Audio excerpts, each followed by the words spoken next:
ሰላም እንዴት ናችሁ? ዶክተር ዮናስ ነኝ። ዛሬ ይዤላችሁ የመጣሁት ጥቁር አደይ በሚለው ፊልም ዙሪያ ነው። ወጣ ያለ በቅርቡ በዩቲዩብ የተለቀቀ ፊልም ነው እና በትወና ደግሞ እነ ማንዴላ፣ ናታይ፣ ነቢዩ ኢድሪስ፣ ኤደናይ ሸሹም ተሳትፎበታል። በጣም ኢንትረስቲንግ የሆነ ፊልም ነው። እዛ ላይ በትወና በጣም ያስገረመኝ የናታይ ገጸ ባህሪ ነው። ሐኪም ቢልልኝ በቃ በጣም ይችላል። ኤኒዌይ ግን ፎከስ ማደርገው የይፍቱ ስራ የምትባለውን ገጸ ባህሪ ላይ ይፍቱ ስራ ጾታዊ ጥቃት መደፈር ይደርስባታል። ከዛ በኋላ ፊልሙ ላይ እንግዲህ ጥቃቱ አለፈ ምናምን እና በሰላም ቁጭ ባሉበት ድንገት የሆኑ በቃ ነጭ ማስክ ያደረጉ ሰዎች ብቅ ብቅ ሲሉ ይሄ እንግዲህ የሌሉ ምስሎችን መታየት ቪዥዋል ሃሉሲኔሽንስ ነው። ድንገት በሰላም ቁጭ ባለችበት ደግሞ ብርግግ ስትል ምናምን ይታያል።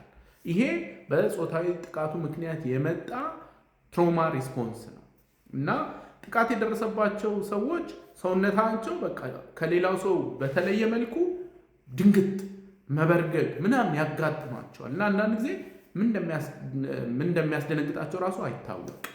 እና እንግዲህ ጥቃቱ በደረሰበት ሰዓት አእምሮ ዲሶሼት ያደርጋል።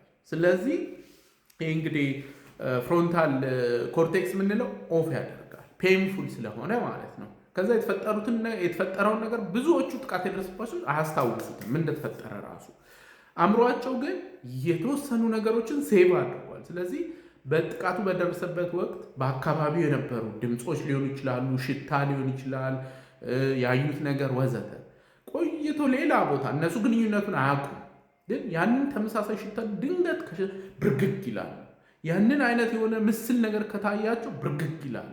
ያንን አይነት ድምፅ ትንሽዬ ድምፅ ሊሆን ይችላል። ለምሳሌ የቀበቶ ድምፅ ቃ ሲል የሚከፈተው ድምፅ ጾታዊ ጥቃት እንደሱ አይነት ነገር ደርሶ ከሆነ ሌላ ጊዜ በሰላሙ ምድር ቀበቶ ቃ ኪል ከሰሙ ይበረግጋሉ። እና ይሄ የትሮማ ሪስፖንስ ነው፣ ጥቃት የደረሰባቸው ሰዎች ምላሽ ነው። አንዳንድ ጊዜ የተፈጠረው ነገር ደግሞ እየተመላለሰ ይረብሻቸዋል። ቀን ቁጭ ብለው ትዝ ይላቸዋል፣ ሌሊት በህልም ያቃዣቸዋል። እና ይሄ በጥቃት ምክንያት የመጣ ነው። እና ችግሩ ምንድን ነው? ብዙዎቹ አያያዙ ኮንሸስ አይደለም። ያ ማለት ነው አለው ያኔ እኮ ጥቃት ስለደረሰብኝ ነው አሁን የምደነግጠው አይሉ። ለምን እንደምደነግጥ እኮ አላውቅም፣ ለምን እንደምጨነቅ አላውቅም፣ ለምን ዲፕረስድ እንደሆንኩኝ አላውቅም፣ ለምን እንደምቃዥ አላውቅም ነው የሚሉት። ስለዚህ ወደ ሕክምናም ለመሄድ እንትን አለ። ከዛ በኋላ እንግዲህ ይሄ እንደዚህ አይነት ጥቃት ሲደርስ ወደ ሕክምና ለመሄድ ከፍተኛ የሆነ ሀፍረት አለ። ብዙዎቹ ራሳቸውን ይወቅሳሉ። እንዲህ ባላደርግ ኖሮ፣ እንዲህ ባይሆን ኖሮ አይፈጠርም ነበር፣ እንዲህ ባለው ኖሮ ይሄ አይከሰትም። እና ማወቅ ያለባቸው ጥቃት ሲደርስ ጥቃት የደረሰበት ሰው ያደረገው ነገር አይደለም ለጉዳዩ ተጠያቂ፣ ጥቃት ያደረሰው ነው ሙሉ ለሙሉ ኃላፊነቱ። እና ጥቃት ያደረሰባት ሴት ይሄን ስላደረገች ወይ ስላላደረገች አይደለም፣ ጥፋቱ የእሷ አይደለም። እና ትሮማ ደግሞ ሲያጋጥም የአእምሮ ሐኪም ጋር ሄዶ ተገቢውን የስነ ልቦና ሕክምና ማድረግ ይጠቅማል ማለት ነው። እንዲሁ እንግዲህ እንድታዩት ጥቁር አደይ ፊልምን ጋብዛችኋለሁ። ሁልጊዜ እንደምለው ያለ አእምሮ ጤና የለም። ደህና ሁኑ።